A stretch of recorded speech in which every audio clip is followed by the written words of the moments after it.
Yuki versus Yorozu. Well, isn't this a matchup?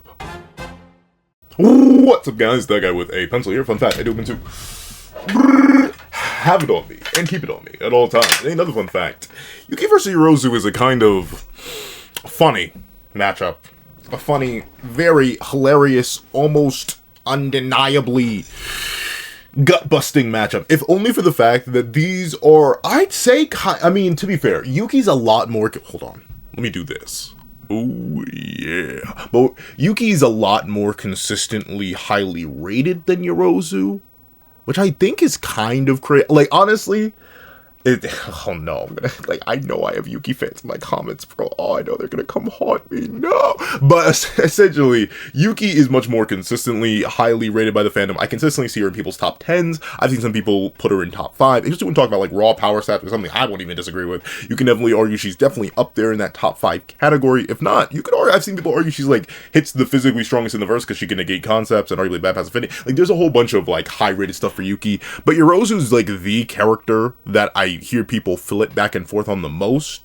For the longest time, she was just considered a top tier or a high tier because she was able to damage 15 finger Sukuna. But then, you know, the whole reveal of Sukuna was taking those hits on purpose in order to, you know, adapt Maharaga, and we figured out that's what he does. And in order to adapt, like, there was definitely like conflict back and forth. And ever since that dropped, Yorozu's scaling has kind of been under the water, especially considering her bug armor scaling doesn't seem to really be scaling because you can't really count any of the hits she gets on Sukuna there because he needs to get hit in order to make sure that he can adapt to liquid metal and make sure he figured out how Raka's adaptation works. So like, Yuki, not as controversial, Yorozu, extremely controversial. And the main reason Yorozu is so controversial, at least in my opinion, is because she really is two complete opposite sides of the spectrum. Either you think she speed blitzes and one-shots everybody with her domain because she has perfect spear plus scaling to full power, no nerfs, 15-finger Megana, or, and possibly what we now know was a 16-finger Megana at minimum, and then possibly a full power 20-finger. Depends on when you think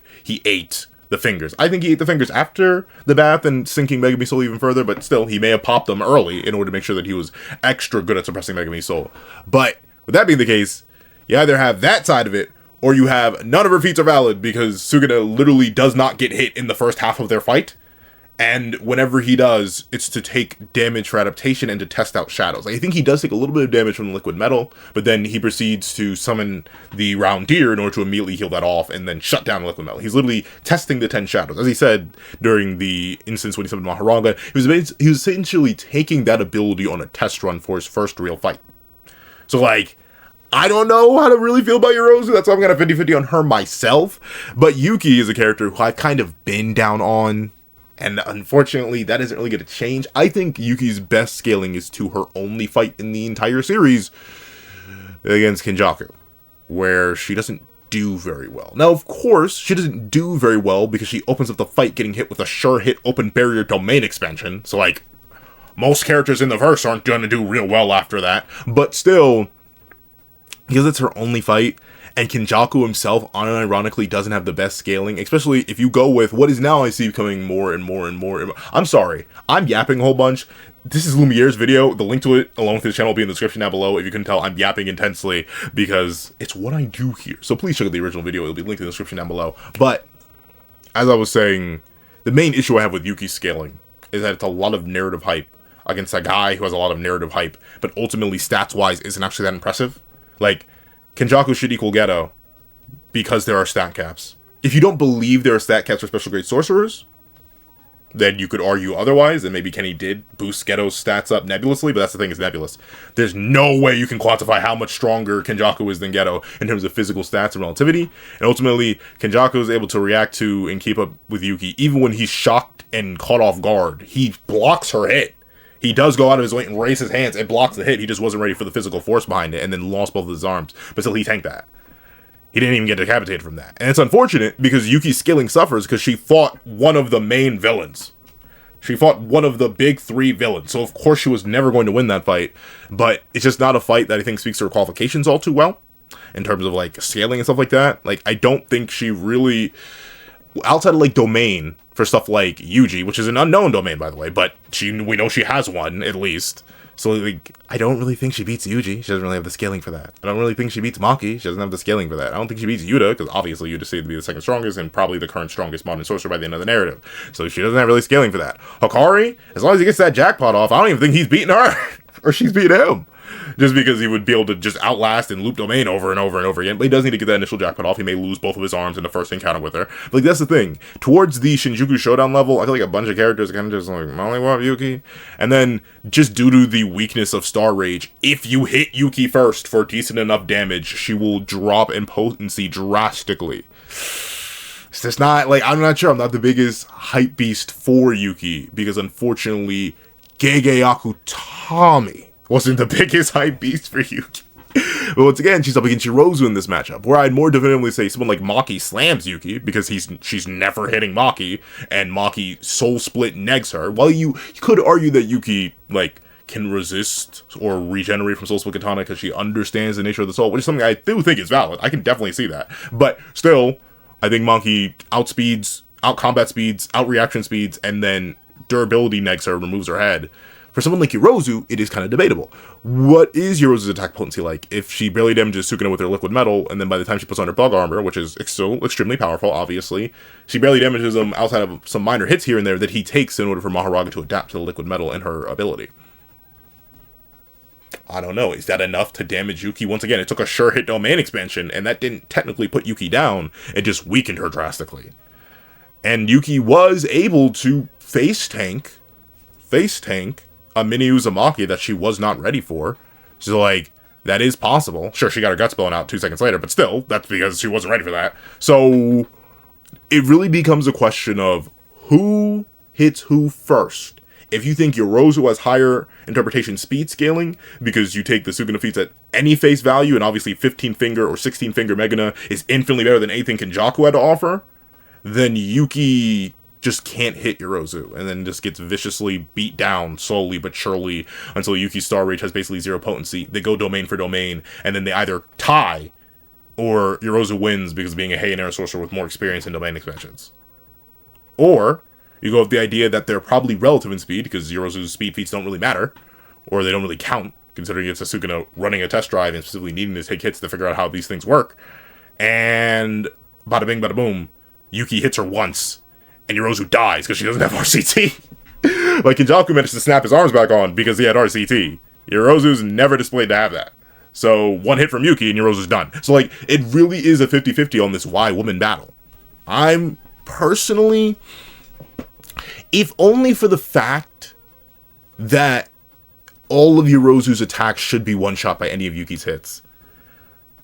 And I'm much more in the camp that Yorozu's feats aren't actually all that crazy with the context of Sukuna taking damage for the lulls, not for the lulls, in order to run and test the 10 Child's Curse technique. I'm more okay with Yuki saying they go to have an interaction. Yorozu tries to use the liquid metal. Yuki kicks straight through the liquid metal and vaporizes it. And then accidentally grazes her with Garuda or something, and then Yorozu takes lethal damage and then just dies. Eventually, slowly but surely, because she's taking lethal damage. Heck, if the same scenario happens one way or another, because Yuki punches through the liquid metal that Yorozu's trying to defend herself with, because she literally would, she's that powerful physically, then I could easily see Yorozu going to block, just like Kenjaku did, or block like she tried to do it against Sukuna, or go in a hand-to-hand exchange like she did against Sukuna, and then losing her hands, and then not even being able to cast Domain, because she can't RCT. So, like, I don't know. This is a case where, unironically, I'm actually leaning towards Yuki, despite being a notorious Yuki anti-hype beast. Like, I say notorious because I have a friend who really likes Yuki, and every time he hears me speak on Yuki, he wants to reach through the screen and strangle me. So, with that being the case, enough of my, how far am I? Oh gosh, I'm 9 minutes into this reaction video.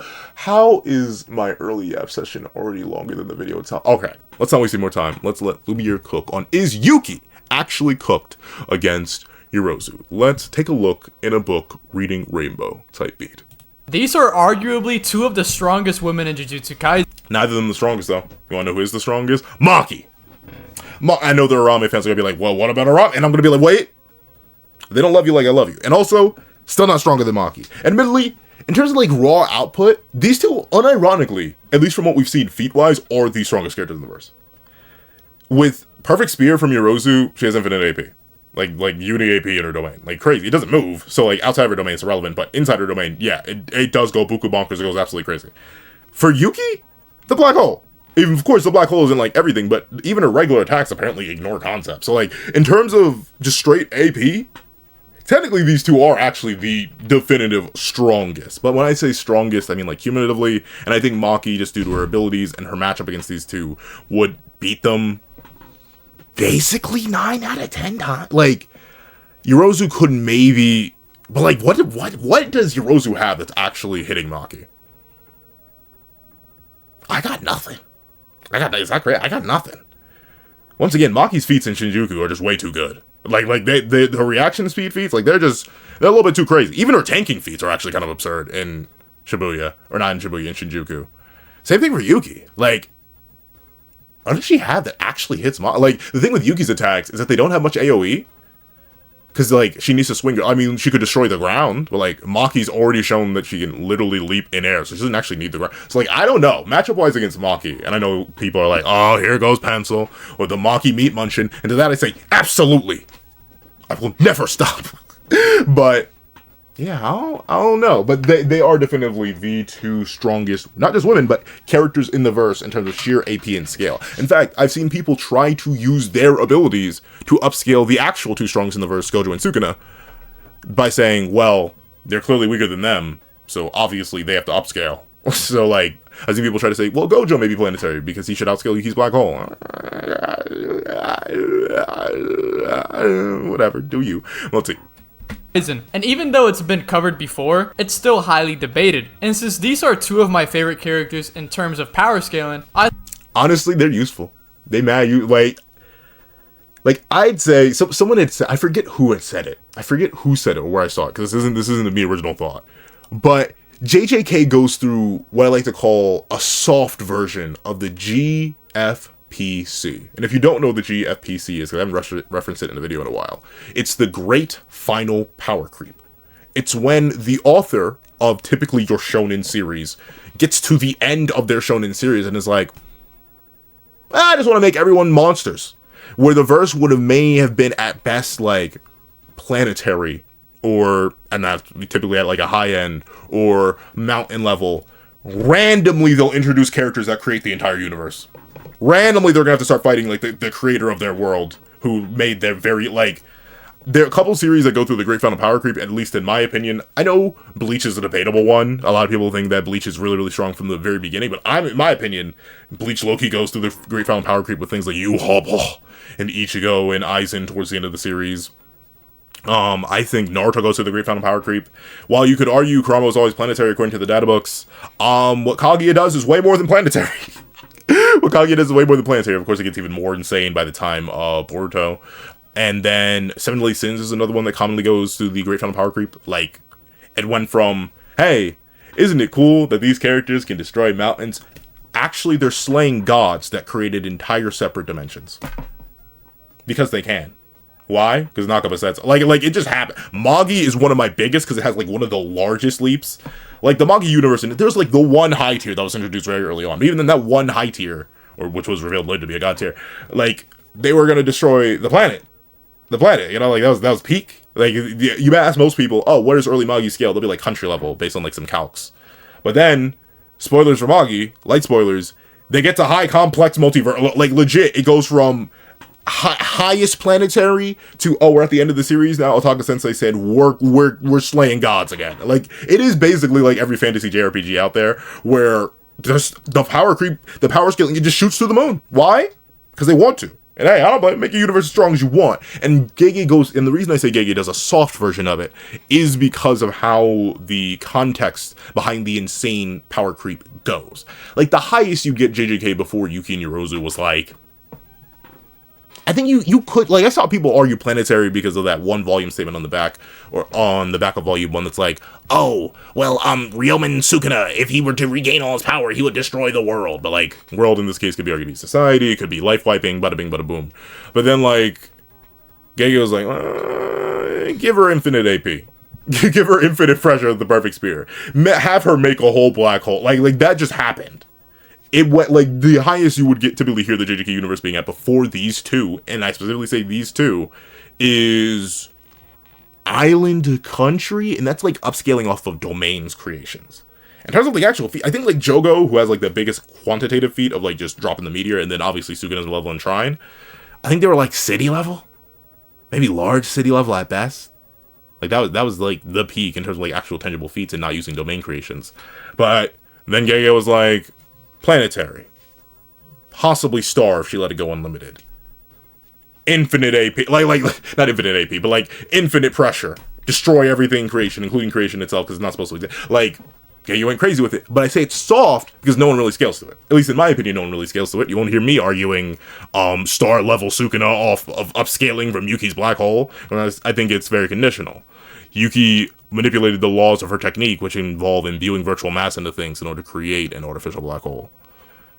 Yorozu creates an impossibility, which is something that the series has been doing for a while, in order to create the perfect spear, which has infinite pressure. So, like, it's a soft version of it, because I don't think anyone scales. The issue with a lot of the other Great Final Power Creeps is that the main cast typically scale to them. Like, in Seven Deadly Sins, they actually kill the gods. In Magi, they fight the gods. In Bleach, they fight the god. And then in Naruto, they fight the god. Like, that's the thing. They scale directly to and combat those gods. Meanwhile, Kenjaku avoids the black hole through hacks manipulation. Sukuna avoids the infinite pressure by having Maharaga adapt to it. Like, they do not directly combat these top tier, gun tier, massive boosts. So I feel like they don't actually scale, and that's why I say it's a soft version of the Great Final Power Creep. But sorry, I'm only like I said, let's keep going. I thought, why not make a video breaking down this fight? What would happen if they were to run the ones? In this video, we will be showcasing their strengths and weaknesses, and then ultimately figuring out who would win if Yuki and Yorozu fought. Honestly, I don't think this is a super complicated fight, at least not what people make it out to be. I think it really boils down to like one essential point, and we'll get to that soon. It's the speed scaling. Like, and you know the funny thing is, JJK, and funny thing, sorry, I'm repeating myself. The thing, I ran a poll a while back asking, hey, what do you guys think the most important stat in JJK is, after I made a video about it? And everyone agreed it was hacks. But then, like, the second runner-up was speed. Because it's always speed. But then, I did the same thing for the Seven Deadly Sins universe. And hacks unironically rated at the bottom. Because hacks were rated at the bottom and speed rated towards the bottom. Because sometimes verses do flip like that. But JJK really is a, hey, do you negate durability? Okay, do you have decent reaction speed and combat speed? Okay, you win most of your fights. That's how Maki does it. That's how Toji does it. That's how Sukuna does it half the time. He just Duranegs you with cleave. Or not Duraneg, he adjusts to your durability and then one-shots you with cleave. Or the world-cutting slash, which ignores your durability and is very, very fast. Like, that's the thing. In JJK, if you have the advantageous speed scaling, 9 out of 10 times you're going to beat your opponent. If you have advantageous speed scaling in a domain to make sure you can deal with your opponent's domain, 9 out of 10 times you win. Or you have domain immunity like Maki and Toji. That's how they squeak by a whole bunch of matchups. I ain't gonna lie to you. You take away SSK, you rip SSK out of Maki and Toji's hands, they fall drastically, in spite of their speed scaling, because they need that hacks to support them. You, take away their domain immunity, they get pieced up by a bunch of different characters. But they have that. So thusly they rise high. And same thing for this matchup. The main thing you gotta argue is who outspeeds who, and who's gonna be hitting who, and who's not gonna be hitting who. If you think Yuki's hitting, she's one-shotting. She's taking numbers off of Yorozu. And then Yorozu doesn't have RCT, so she's not healing from that. You say Yorozu has a speed advantage, it's gonna take her a while, unless she domains perfect spears immediately. But even then, Yuki's just not gonna be able to hit her. Because Yuki doesn't really have AoE attacks, unless she, like, destroys the ground, which Yorozu may actually need, but even then, she can fly in the bug armor. So, like, that's what I'm interested in. I'm interested to see where Lumiere goes with this, so let's take a look.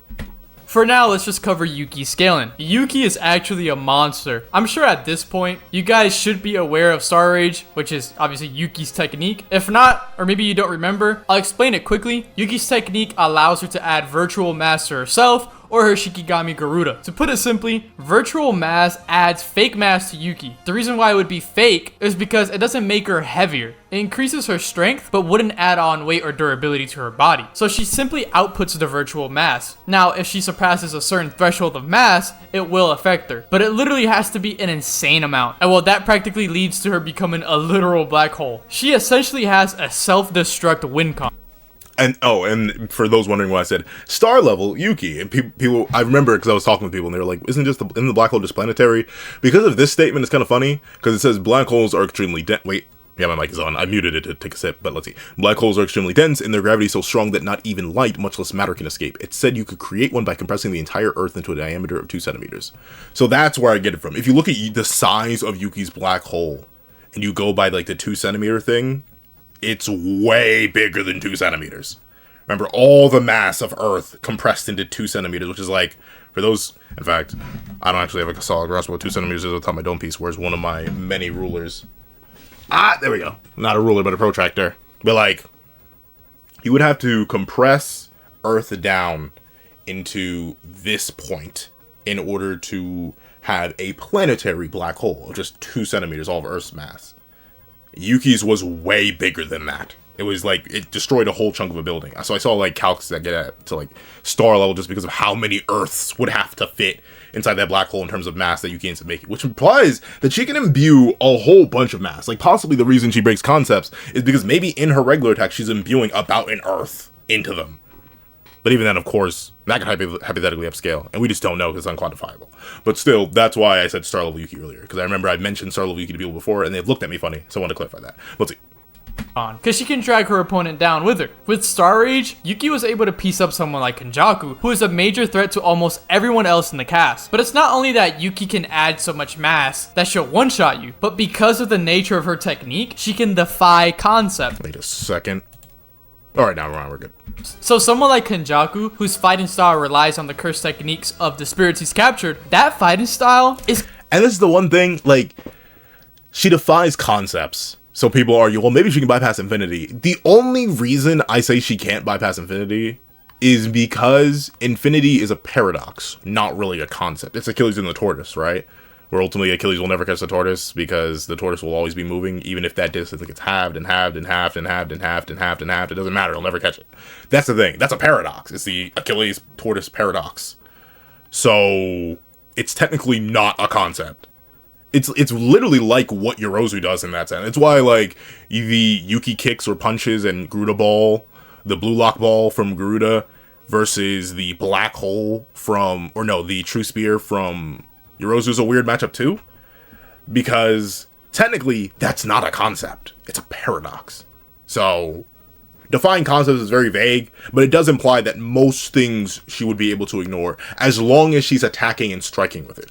Once again, like Lumiere mentioned, it does not affect her durability, and it typically doesn't really give her conceptual resistance. So concepts still work on her. I've seen people try to use, since she defies concepts, something like SSK wouldn't work on her because it attacks the soul, a concept. But it doesn't work defensively. Star Rage is a purely offensive technique, which technically can be used defensively by negating concepts, but you have to be attacking. So if Yuki's swinging one way with Star Rage imbued into her arm and Garuda, technically, if you can dodge the hit and attack her body, it doesn't matter because she doesn't have any extra mass. That's why the mini Uzumaki actually works so well. Because they're still technically concepts, they're still curses. There's curses infused into... In fact, their curses reduced to pure curse energy. But they still do damage to her simply because she doesn't have any conceptual resistance. Which is unfortunate for Yuki. If she even just had that, she'd be way better as a character. Because like something like SSK wouldn't work on her, but it would because she doesn't have any extra perks of defensive attributes because of Star Rage. It's completely countered by Yuki because she doesn't have to figure out how to beat his spirit's techniques. She just defies them, which is obviously the win con Yuki's always going to have against anyone. In this case, Yorozu's armor isn't going to be doing anything if Yuki can land a hit on. But that's the see. Look at these. If Yuki can land the hit, and that's the big thing. If you think Yuki can land me hit, then Yorozu's cooked. And that's the big issue with Yorozu. She is typically, once she gets into the bug armor, she's an up-close, head-to-head, hand-to-hand fighter. The only issue is, if she does any sort of decent damage to Yuki, then she'll probably be able to tank it. If Kenny, while sewing his head cap back on, is able to take a whole roundhouse kick to the dome and not lose his skull, then presumably Yorozu in her super and bug armor could also take that hit. But once again, this is a Yuki who's taken extreme amounts of damage, and his output has dropped drastically. And unfortunately, we don't really get a middle ground. Either Yuki's AP is the strongest in the verse, or booty water. Nowhere in between. Built it. On her. Like, Yuki definitely should be respected. She had Kenjaku doubting himself. He was doubting if he could beat Yuki or not. That alone is a sufficient testament to her strength and prowess as a sorcerer. But in Kenny's defense, and I know, man, I'm a shifting guy, you know. Maybe I'm just a guy with multiple opinions, you know. But I say that because I used to be the biggest Kenjaku hype beast, and I still am to some degree. I love Kenjaku. He's still one of my favorite characters in the series, solely for his concept and execution. Not literally his execution, but his execution. And to that I say, he didn't know, because he didn't know anything about her. He was like completely unsure whether or not he could fight her because he had no information on her. Even when she gave information, he still had to figure out how to work around it. So typically, I wouldn't say that's much of a testament to Yuki's strength, especially considering Kenjaku does beat her in technically a 3v1. Of course, Kenjaku has like millions of curses, but they were basically negated, so literally a 3v1. Let's see. In terms of combat, Yuki is capable of one-shotting people like Kenjaku. If she aims for the head and lands, you're done, unless her Star Rage is weakened, like it was against Kenjaku. Even if you're able to react and block to an attack, say goodbye to your arms, because that's precisely what happened to Kenjaku. He tried blocking with his arms, and they just got obliterated. The only downside is what I mentioned earlier, which is if Yuki gets damaged, her Star Rage weakens, or by her using RCT, can slow Star Rage down. Kenjaku's gravity wasn't a problem at all for Yuki. She was able to easily outspeed him with his gravity. And with now, admittedly, she doesn't. The thing she notes here is not that she can outspeed or work around the gravity. She's still affected by it, and so is Garuda, even when they're imbued with virtual mass, because obviously the virtual mass doesn't do anything. It doesn't add any defensive properties. But the thing is, she can work around when the gravity isn't active. That cooldown between the 6 seconds of gravity and not, that's what she said she could work with. The gravity was still a problem for her. She had to work around it. Like, for example, I'd say the Rika beam wasn't a problem for Ryu because he could palm it. That's not really working around it. That's just face tanking it.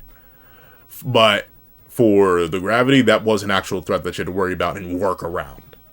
You know what I'm saying? But let's see. Still holding her ground despite being extremely injured. The other things in her arsenal are things like Simple Domain, the Domain Expansion, RCT, Garuda, which is her Shikigami. So she's in a similar situation to Yuta, where if you fight her, it's going to be a 2v1, just like how it is with Yuta. However, I would say, why does this keep happening? What do I do? I'm small. I'm small. Why does this keep happening? Zoom me back in, Chief. Zoom me back in. It's not work. Why does this happen? It always happens so randomly, too. I don't know what triggers it. Luckily enough, it works. Like, everything else still works afterwards. But, like, I'm now small. I mean, now, once again, I can be more... Beat the fly. But, like, I can be more expressive with my hands, I guess.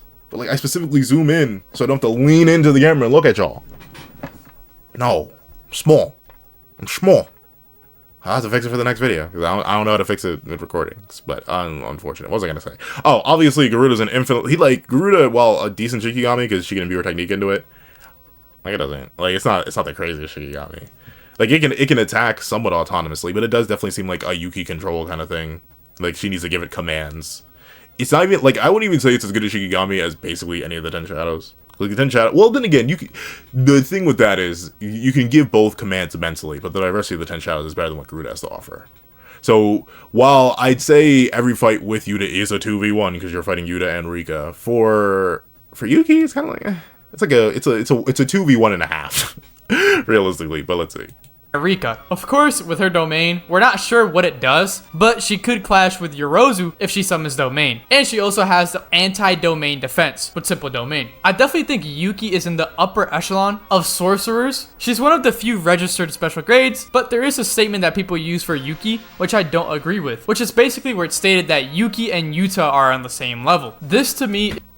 I agree and you know, the crazy thing is, I am simultaneously, Maki's not biggest. I know some bigger, if y'all think I'm bad in glazing Maki, y'all need to meet some of the people I know, but I'm one of the biggest Maki hype beasts, but I take her statements at like 0 value. I take her Yuta statement, the statement she makes about Yuta and Hikari not being relative, at 0 value. Gojo views him as relative, Yuta views him as relative, / Hikari can be stronger. It makes sense within universe why Hikari could be considered stronger. I'm sorry, I don't take that at any value, especially considering she can barely sense and understand like cursed energy or strength differentials at that point because she's not awakened yet. So I don't give any value to that initial Maki statement, and I don't give any value to this one, because it can just as easily, because I've seen people use this to say, Sukuna-san was on the same level as Yuta, and she partnered up with the death painting, and Tengen-san was defeated. I knew it, but Kenjaku is really hard to deal with, which is a different translation that I usually see. Because the other translation I always see is, but Kenjaku is impossible to defeat by traditional means. That's what I see.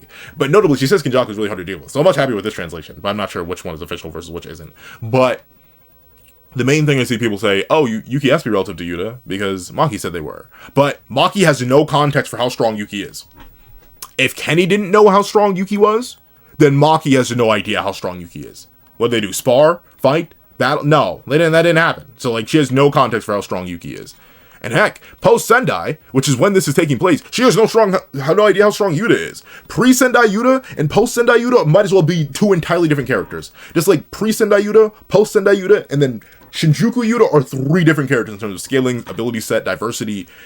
Like, heck, even post-Shinjuku Yuta is completely different because Rika is revealed to have RCT. So, like, there are levels to Yuta that I think Maki just does not have a context for, so I can't take the statement at face value. And the easiest way to interpret the statement and not use it as straight a power scaling thing to say Yuki's on the same level as Yuta and the rest of the special grades is the fact that there's both special grade. When Maki says Tsukumo-san was on the same level as Yuta, she means the fact that they were both special grade sorcerers. That's the only thing about being the same level. There's way too much, and hey, I'm a Yuta Glazer myself, so I'm gonna bring up every single statement. Yuta is stated to be the second strongest after Santuru Gojo. Clearly. Definitively the second strongest sorcerer of the modern day. It's not headcanon, it's just stated by like the narrator. And there have been debates back and forth, and that was pre-Sendai Yuta, by the way. That was base Sendai Yuta running around with that statement. I know there have been interpretations, unusual abilities versus strength, but apparently, I don't know, every other translator that's not Viz has apparently said no, it's just strongest. Like, hey, me as a Maki meat muncher who likes to put Maki either relative to or above Yuta just based on the matchup, even I can't deny, if I'm doing an overall power ranking, I'm probably still going to put Yuta above. Even if I think there are ways that Maki can win due to the matchup. Who am I to fight the narrator? Who am I to fight the writer? I can't fight the writer. So, yeah, I don't know. This statement, I hate it because it always comes up. It's always brought up by the Yuki healers. But she's relative to Yuta, though. Yeah. Really. But enough of that. Let's see. Isn't to be taken literal, as in Yuki and Yuta have the same amount of power, but that they're both special grade. Yep. Because the point of the statement Maki made was literally just explaining that Kenjaku is hard to beat, even with sorcerers who are special grade, which guess who are special grade? Guess who are both on that level? Yuta and Yuki. Not only that, the other translation, which is the official one, says rank. Oh, see, we always knew Kenjaku. So wait a second, what version of this statement was I seeing? We always knew Kenjaku would be a challenge. I saw a version of this panel where it was like, Kenjaku is impossible to handle by traditional means, which I've seen everyone use to keep Kenjaku in top 3. But neither of those imply that. Kenjaku being a challenge makes sense. But there we go. Sukumo's the same rank as you. She's working with the death painting and Tengen. She still lost. So, like, honestly, I need to go find that version of the panel I saw, because then I can kick both Yuki and Kenjaku down. My agenda. It grows ever stronger. But then again, I swear, what translation was that I've been seeing? Because if this is the official, and then the other one was a TCB, I have no idea what translation I saw. Huh. Great. Has anyone else seen that translation? Is it just me? Have I gone insane here? I could have sworn that there was a translation where in this second text bubble right here, very specifically, Maki says, we always knew Kenjaku would be undefeatable by traditional means, or you can't beat Kenjaku in a 1v1. Like, I've seen people do that to get Kenjaku, like, above Yuta, and above Maki, and above, I mean, I don't think it's crazy to have him above Akari, but above Akari, and above Yuji still, but let me know. Maybe I'm just tweaking that statement never existed, and I've been fighting, I don't know, ghosts, but let's see. Rank, not level, like it does in the alternate translation that people use to push this agenda. The reason why I'm bringing it up is because I know some people use this statement or think this is true, so I wanted to debunk that and show why I won't be using Yuta as any connector for Yuki. Now, and that's the thing. If you do that and then just ignore, well, here's the thing. I can't even blame people for saying there is no power growth because it's confirmed by Shinjuku. There is actually no, like, speed growth. And obviously, Yuta never catches up to Yuki in terms of raw output. But if you do take that, and you say they're relative, then this matchup becomes even worse because Yuta has direct scaling to Heian Body Sukuna.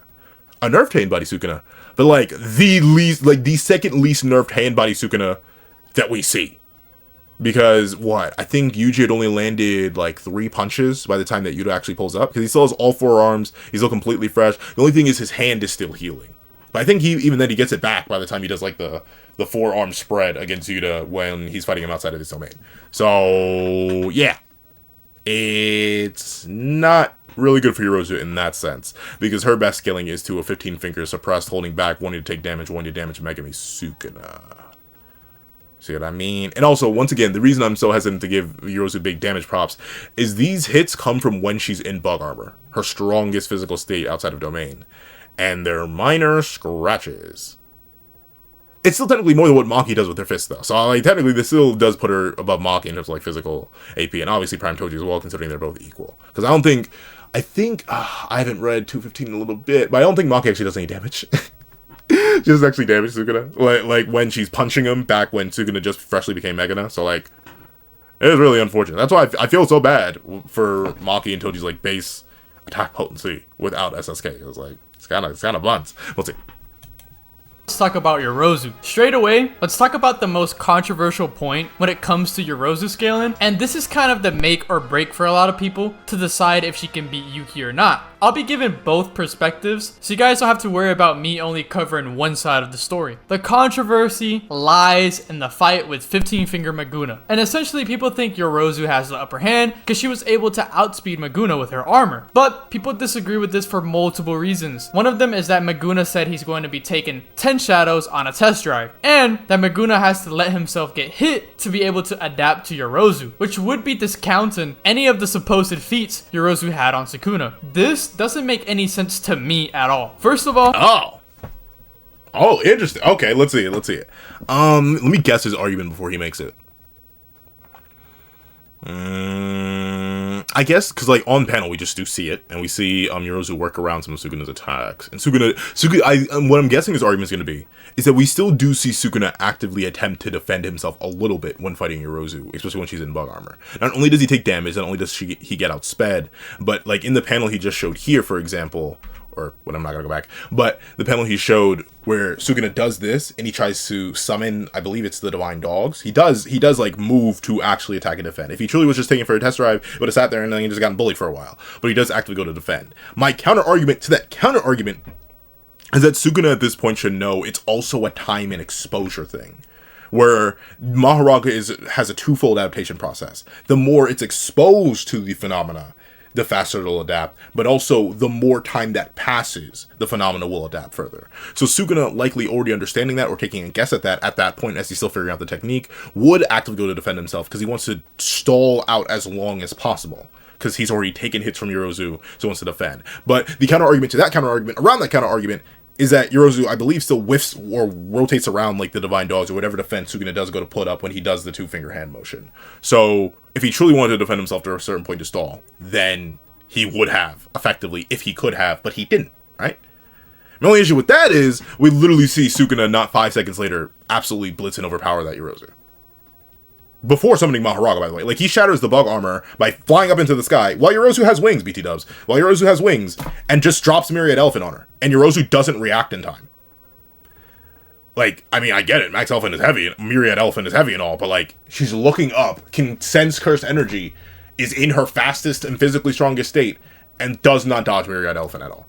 So, like, clearly, I'm still more in the camp that the feats kind of don't count. Or at least not count to the degree that I think that people want them to count. Like, oh, she's top 5, top 10 in the verse. Like, I just don't think so. Because of clearly Sukuna deciding to go slightly more all out against her, resulting in him immediately shattering her strongest defense. So, like, I'm very, once again, it's crazy. Because I don't really talk about Yorozu that much. Because I kind of don't like the character. Like, I do like Yuki as a character, and I do think she's underrated in terms of how important she is. But in terms of, like, character, I'm not really the hugest, most gargantuan fan of Yorozu. The furthest thing I am is a Yorozu glazer. We'll see. Sukuna could have tested 10 shadows on Ryu, but didn't. Which means Yorozu had a certain... That's a poor argument. And the only reason... Hold on, now, wait a minute. The only reason I say that's a poor argument is... Or a poor argument is because it's a twofold thing in the Yorozu fight. Now, the reason he didn't test against Ryu is not only because Ryu face-tanked his dismantles, and Sukuna very specifically didn't want to fight Ryu in that moment. He literally said, "You gonna move? You gonna get out of the way?" And Ryu just didn't. He went and swung. So Sukuna's like, "Okay, I'm gonna attack you as quickly as possible and lethally take you out," only to not be able to lethally take him out, so he resorted to cleave. But also, he's specifically fighting Yorozu for as long as possible and using as much of the 10 shadows on her as he feasibly can in order to sink Megami's soul further. So the reason he didn't use it against Ryu is because Ryu would have no value in terms of sinking Megami's soul. He's just another random to be slaughtered. Doesn't matter. But Yorozu, who's in Samuki's body, yeah, that would have more value. So I wouldn't say, like, in Hey, would I have loved an extensive fight between 16-finger Megana and Ryu? Absolutely! That would have been scrumdiddlyumptious. I love my glorious, legendary, juicy, scrumdiddlyumptious, highest output king in history, Madman Ryu. But it just wouldn't make sense for Sukuna to do that at that time. It wouldn't. He's so focused on, like, figuring out the 10 shadows and sinking out Megami's soul. I think using that argument in particular isn't the best one. Let's see what else you got, Lumiere. Certain threshold of power. Good enough for Sukuna to actually test 10 shadows on her. When Sukuna says he's going to test enough 10 shadows on Ryu, but didn't. Which means Yorozu had a certain threshold of power. Good enough for Sukuna to actually test 10 shadows on her. Now, that doesn't make any sense. You know why I say that doesn't make any sense? Is because we know Ryu has higher output than Yorozu. He's said to have the highest in history, and as we see with Yorozu, and notably that history statement does apply. In fact, both statements apply. Where you can argue Sukuna may be exempt from the statement, even though he shouldn't be, because he's in history at that point. His output was likely recorded, but maybe not his full output because he never went all out. But Yorozu would most certainly be included in that statement made by Kenjaku and made by the narrator in the Culling games. Ryu said to have the highest output. No one else would have a greater power threshold than Ryu. So using that argument, I'm not leading and rocking with that one. I'm not leading and rocking with that one. I'm not going with that. I'm not going with that because of the context. Because we know Sukuna wants to use 10 shadows specifically against Yorozu, not for a threshold of power, but because he needs to use it against her specifically to sink down Megami's soul. And also, if you really want to go with the whole, he didn't use it against Ryu, so Ryu must not. Ryu, one, he had no context for, so he had no idea of his abilities or anything like that. He just saw he was really bulky and was like, I don't want to deal with that right now.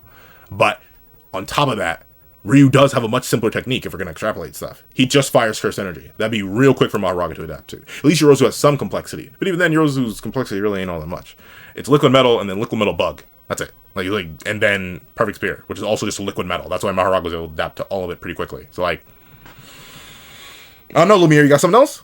Sukuna says he's going to test 10 shadows on Yorozu. That doesn't imply that Sukuna is holding back his stats. And there is nothing that backs that up, which we'll get into here in a second. But we literally, like, I don't know, dog. I don't know. She literally asked, why aren't you using Shrine? Why are you holding that back? And he's like, I don't want to use it. I don't need to use it. You're not that big of a threat. And plus, I need to use the 10. He says in his head, I need to use the 10 shadows in order to sink Megami's soul. So there's that.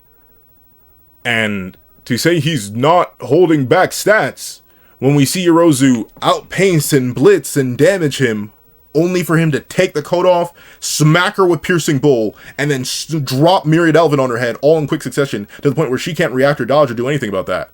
I think that's a clear case of him holding back stats. Is that just me?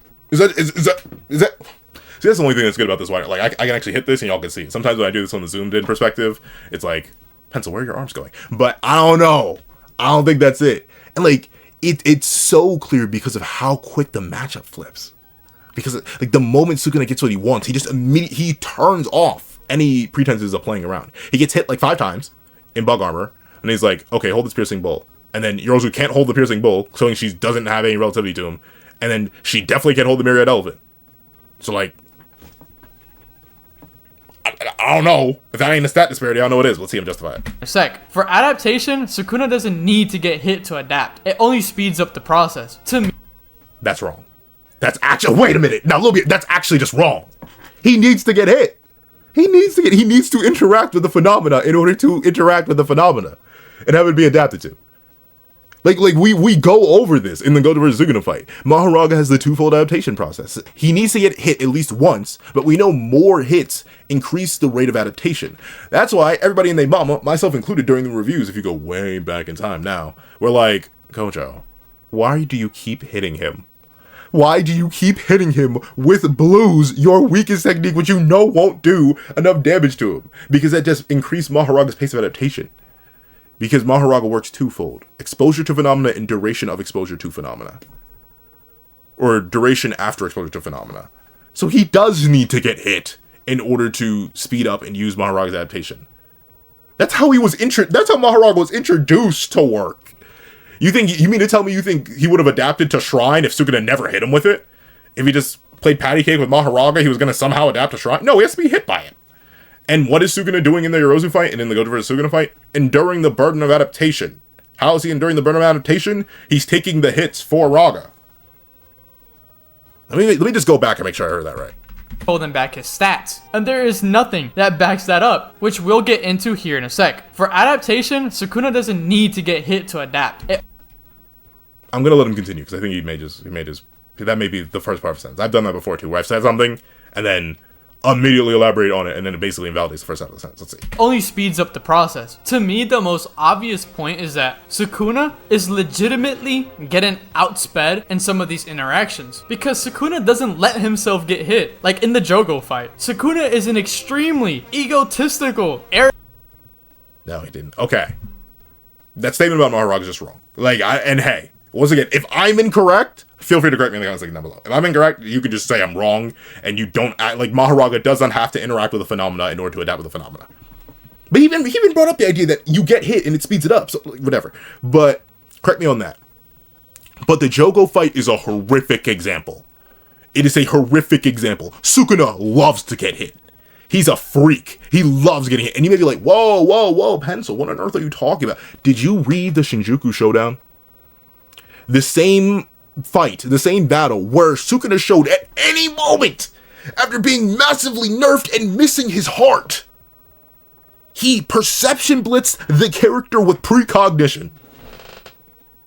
He perception blitzed her. Absolutely knocked her out of the park. He legit speed blitzed Maki.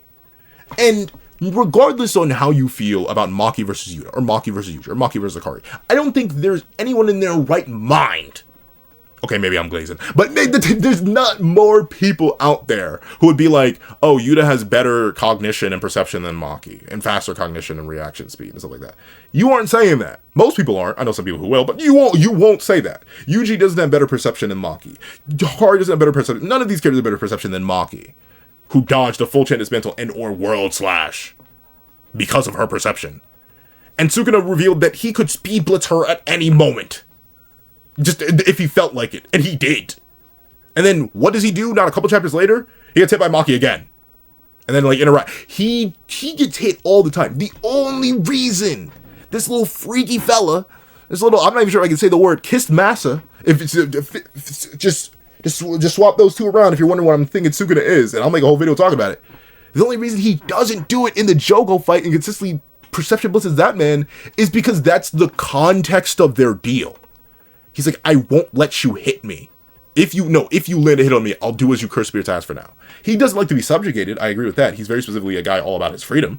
But he gave Jogo that condition specifically. You must hit me. So he actively dodges. In almost the only other two fights where we don't see him get hit, when he could easily dodge or react to and likely outpace whoever he's fighting, it's legit just a Jogo fight, right? Because in the first fight against Gojo just outpaces him and damages him because there's no idea what Gojo is, doesn't have any idea of his scaling, anything like that. So he gets hit there, but not of his own free will. I'll give that. But then the finger fight, when he's 3-finger, I do believe, or 2-finger, and he's fighting the finger bearer, he did not have to regenerate his hand and catch that cursed energy blast. He does it by accident, in fact. He could have easily dodged that, as we see when he perception blitzes the finger bearer not 2 seconds later. So he's willing to get hit there. And then what? He shows up again in Shibuya, where he very specifically doesn't want to get hit by Jogo for the context of their agreement. He's testing Jogo out, and Jogo fails the test. But then, not 2 seconds later, he allows himself to get hit by Maharaga when we see over and over again that he could easily blitz and outspeed Maharaga. And then, later again, the only reason he doesn't get hit by Ryu is because my Glorious King Ryu's too powerful, too juicy, and too legendary. But he does just straight up blitz Ryu. And no different because he's not interested in fighting Ryu at that point. But he also then takes hits from Maki, who we can also tell later he should be able to outpace. Same thing with Yuji. He likely doesn't want to get hit by Yuji, but he wouldn't want to get hit by Yuji, but he still gets hit by Yuji anyway because he's low-key into it. I'm telling you. And then the entire Shinjuku Showdown is just Sukuna being a little bit freaky. We see the only time the man cares about not getting hit is when it can actually do real serious damage to him. He starts blocking SSK. He's like, I don't want to mess with that. That can clearly cleave right through me. I don't want to touch that. So he starts doing the whole thing he did with Yuta and grabbing the blade with his mantles. He doesn't interact with that. He doesn't get tagged by Higuruma because he very specifically does not want to instantly die because of Higuruma's technique. So to say that Sukuna doesn't get hit because he doesn't want to get hit because he's precocious, I don't think so. We have a whole arc to the contrary, so I'm not sure, Lumiere. I'm not sure I can rock with that. Arrogant character. He's not just gonna let himself get slammed for fun. That to me is. But he does, though. He literally does, though. He literally does. Heck, the whole Gojo versus Sukuna fight is Sukuna taking unnecessary damage. Like, this is a point that Gojo makes. He literally is like, he's wasting a whole bunch of time and not acting optimally at all. What is this? Sukuna, he's a freak. He's a freak in many different ways. Not just physically, but like mentally. He's a freak, Lumiere. He's a freak. He loves getting hit. A lot. In many freaky ways. And also, Maharaga needs to be exposed to that adaptation, blah, blah, blah. I already went over that part. So, Lumiere, I don't know. These arguments for Yorozu are not... I thought you were... But even then, he is kind of going with it. He said the whole idea of Yorozu outspeeds him in some interactions. But what about the back half of the fight when Yorozu's still in bug armor? What about the piercing bull interaction? What about the myriad elephant interaction? What about every interaction when Sukuna is done getting hit? The moment Sukuna decides to not get hit anymore, I agree. He doesn't get hit anymore. Showing Yorozu didn't actually scale to him. Why? Because Sukuna was suppressing himself. Like he almost always does. Because he's Sukuna. And also he needs to test out the 10 shadows and figure out Maharaga. So like... I don't know, let's see. It's so crazy that people think he's straight up letting Yorozu get free hits on him. That isn't in character for Sukuna at all. With that being... I think that's just a misinterpretation of Sukuna's character. I can pull up 10 instances of Sukuna getting hit for the lulz. 10. Okay, can I do that off the Dame? Well, give me like 5 seconds. But I've covered, like, the Shinjuku Showdown in general. He literally cuts off his own hand. He's that freaky. He could have easily dodged Higuruma's desperate final attack, but he cuts off his own hand just to see Higuruma pierce it. He's a freak. All of his interactions with Yuta. All of his interactions with Yuta. That first part, you mean to tell me the same hand-body Sukuna that absolutely blitzed, body banged, and steamrolled Kashimo had to block that first Yuji hit? Had to block that first Higuruma hit? Yeah, that's Sukuna? Oh no. Or is that Sukuna suppressing himself and holding back because he's not interested and is low-key a freak? Then, the Yuta fight. In general. Then, what's after the Yuta fight? We cut away a little bit. But no, then, the interaction with the dragon of Ino's. And even Kusakabe. Like, this man likes to get hit. He's freaky. Lumiere. I can take Yorozu Glaze. But I cannot take downplaying of my glory. I've been here for 52 minutes. This is an 8-minute video. Why am I yapping so much? But, Lumiere, I can take the Yuta Glaze. I can take Yorozu Glaze, but not at the cost and context of my glorious, legendary, scrumptious King Sukuna. Come on now. Tell me you don't understand Sukuna's character without telling me you don't understand Sukuna's character, bro. Come on now. But let me see. Instead, these hits that Yorozu lands on Sukuna are just her literally outspeeding him, to the point where he can't even block these attacks, which is perfectly consistent for Yorozu because she already is a high-tier Heian era fighter. But we know for a fact, because I've seen people use this statement and try to upscale Yorozu too, no one in the Heian era scales to Sukuna. No one! Not a soul! Yorozu was in no way inferior. In no way inferior implies she's at best relative to the strong sources of the Heian era. But guess what? No one in the Heian era scaled to Sukuna. That's why he was considered a god. A god. So no, this statement doesn't save her either. It doesn't. And once again, Lumiere, talk about the back half of the fight. Talk about the later interactions where he's blatantly shown to just not get hit by her because he doesn't want to get hit by her anymore. When she's in bug armor.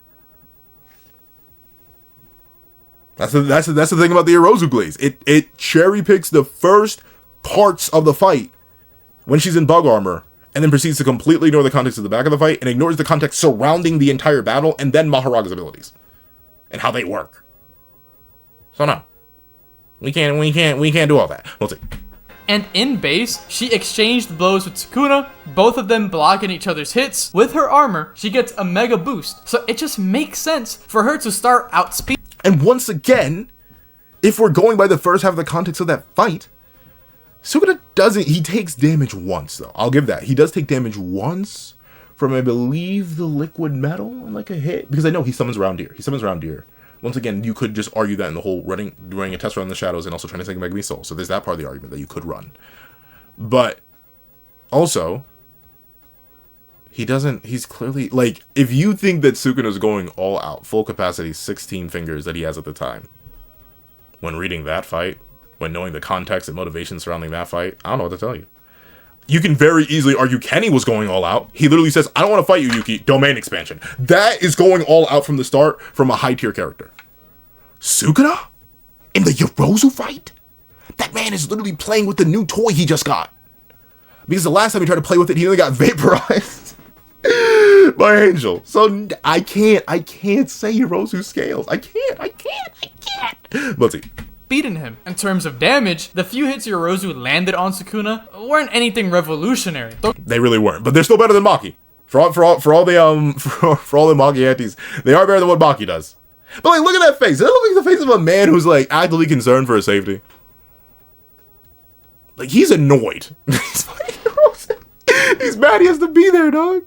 Don't get me wrong, she's still damaging a 15-finger Sukuna, but they left scuffs on him. And he did get sent flying. But let's be realistic, she didn't do too much damage. So in terms of AP, we don't really have anything strong for Yorozu. But in her domain, she has the perfect sphere, which obviously will one-shot anything it touches. So that's really the ace up her sleeve. On top of that, this is the same Sukuna who intervened when Kenjaku was about to get one-shotted by Gojo. Well, funny thing is, we don't actually know that. We don't know when he ate the fingers. Presumably, he already ate them by this point.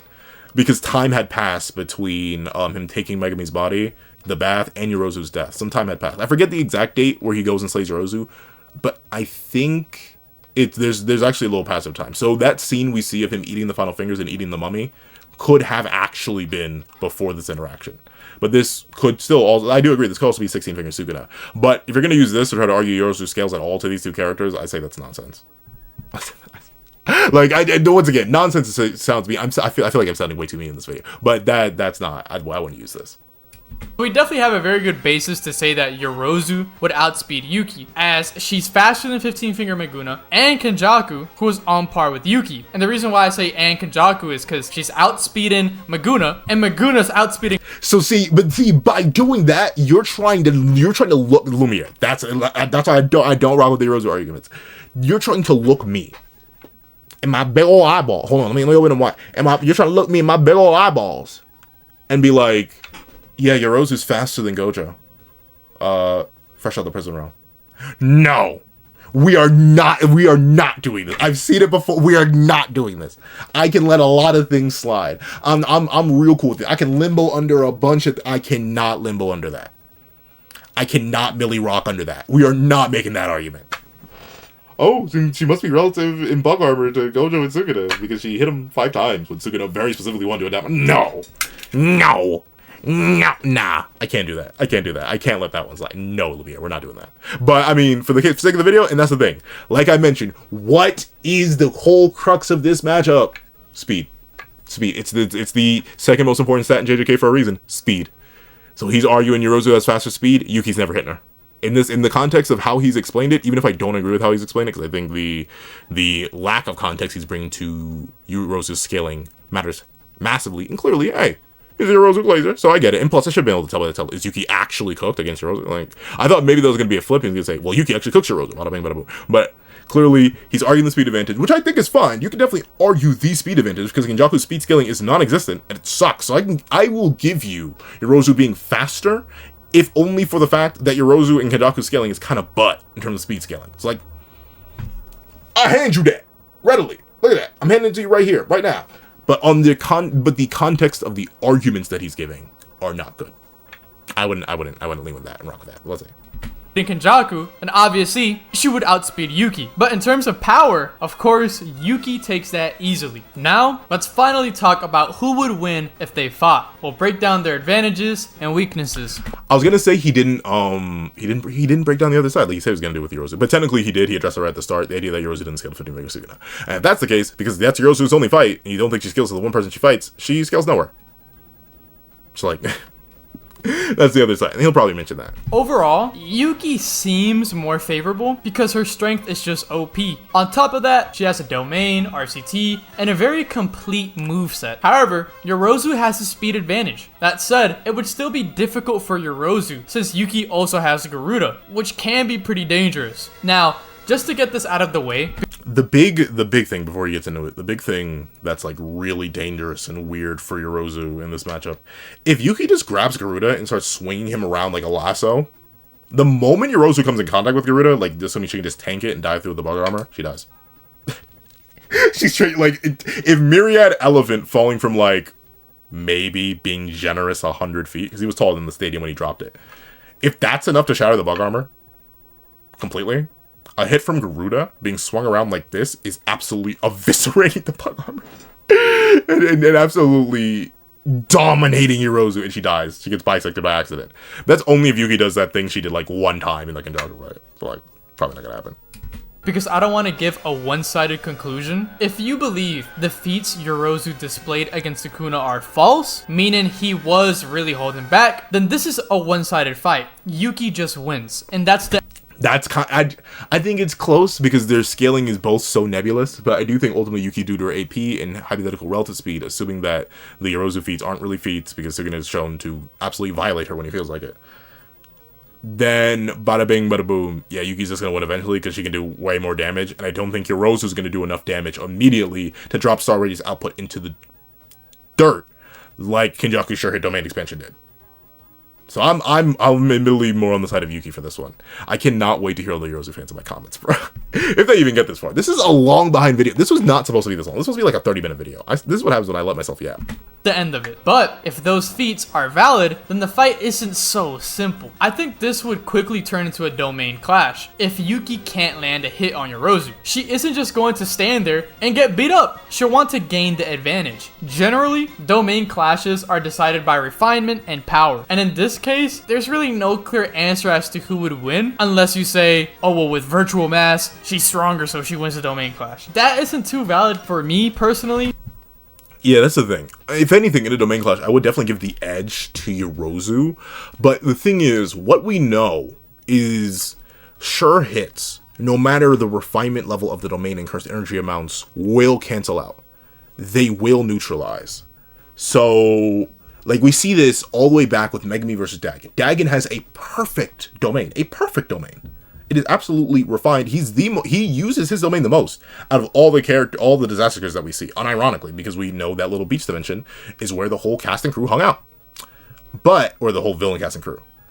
But even still, Megami just tearing a tiny hole in the domain, not even fully properly expanding his, which is very incomplete, by the way. It's the second time he ever uses it in the series.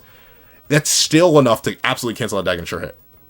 And obviously, Yuki can cast a full-scale domain. So the class, they would probably neutralize because if the gap between refinement can be that large and the sure hits will still cancel out, even if you want to argue Yorozu has higher output because she's a Heian tier sorcerer and more experience with domains, even though we don't have no idea how many times she used domain, then the sure hit of the True Spear would still cancel out. She'd have to actually manually hit Yuki with that. And we know the True Spear does take a lot out of Yorozu, considering she literally starts nose bleeding afterwards. And meanwhile, Yuki, with a completely unknown sure hit, would have hers cancel out anyway. And then we'd just be in the same scenario. Both would be domain amped, admittedly, which is woo, but they're back in the same point. Unless Yuki, I don't know, is dumb, or like Yorozu grabs her and then drags her because he doesn't have any extra weight to the True Spear, then nothing really changes. But that actually is a win con if you think Yorozu's faster, by a decent margin. She could legit just grab Yuki by the ankle, dodge Yuki's kicks as she's dragging her, and then smack her into the True Spear, and then she dies. So unironically, if you think Yorozu's faster and can grab Yuki, then True Spear domain combo is actually a win con. Or just True Spear in general is a win con because she would grab Yuki by the ankle and smack her into it, and then she'd die because of the infinite pressure. That is possible. Thing is, though, True Spear actually does take a little bit of time. Like, Yorozu does have to... She has to poop it out, and that takes a lot of energy from her, clearly, but it's possible. It's possible. Because once again, it's not real mass. She's not getting heavier from it. So I don't know if that would apply in terms of domain clash. If it does, then sure, she'll win the domain clash. If Yorozu wins the domain clash, Yuki can, at best, buy a few seconds with simple domain, and that's it. We don't know how fast Perfect Sphere is, but Yuki would have to deal with Yorozu's speed and Perfect Sphere at the same time, which doesn't look good for her. However, the fight could still end in a tie, because if Yuki is going down, she's bringing Yorozu down with her, by creating another Black black hole. Unless Perfect Sphere touches her and she's just gone, then Yorozu would definitely win. If Yuki wins the domain clash, she probably wins the fight. Her AP is more than enough to take down Yorozu, and if her domain guarantees a hit from Star Rage, then it might be wraps for Yorozu, assuming her domain works that way. To simplify, if Yuki lands a clean hit, she wins. If they domain clash, Yorozu wins. But it could still end in a tie if Yuki manages to create a black hole before she dies. Obviously, if Yorozu can hit her with the perfect sphere before that, then Yorozu wins. Since this is a pretty close fight, I'd like to know what you guys think in the comments. But that's all for this video. If you enjoyed it, like and subscribe. Okay. I gave it. I threw it. I gave you my thoughts, Lumiere. Once again, Lumiere actually does watch some of the videos, or at least he comments on some of them. I think I think Lumiere commented on one of the videos before, so I know he occasionally does watch these. I'm sorry, Lumiere. I'm sorry they're so long, and if I did sound weirdly aggressive in this one, I don't know why I did. I don't know. I was just yapping aggressively like I usually do, but feel free to correct me on anything I said in this video. If I'm wrong about literally anything, correct me. I have been wrong before.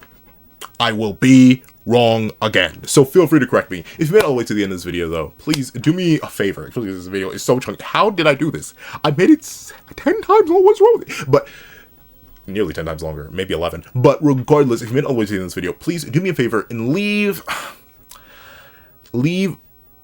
Spear Rage. Spear Rage. Instead of Star Rage, we're gonna fuse their two, we're gonna fuse Yuki's technique name and Yorozu's ult into Spear Rage in the comment section down below. I'd like to thank you so much for watching. Consider to leave a like, share, comment, and subscribe, and make sure you hit that notification bell so you not miss out on any videos that come to the channel. Also, we do have a Patreon down below where you use more me for as low as $1 a month. Things like exclusive videos, early content, and more. Also now become a member of the channel for as low as $3 a month to get the same perks and more. Some of those perks will include the live reactions here of the series I have to review, ad-free variations of all my videos, and if you become a $25 patron or a $25 member, you can order whatever video you want. Also I do a link to my Ko-Fi and down below. You drop 5 beans for a short video, 25 beans for a long video, or any beans at all. Any support is always greatly appreciated. Now I'd like to thank you so much for watching once again, and I hope you guys have a wonderful day. This is That Guy with a Pencil, writing off.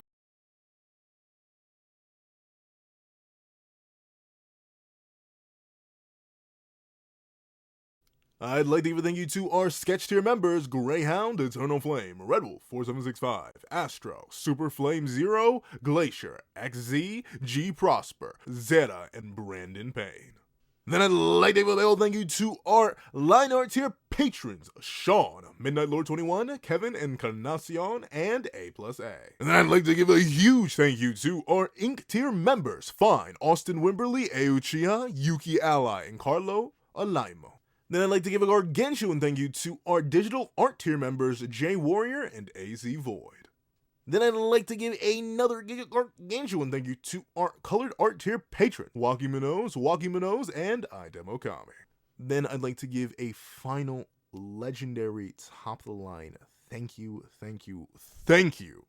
to our That Guy with a Pencil tier patron, the glorious king, Calvin Elder.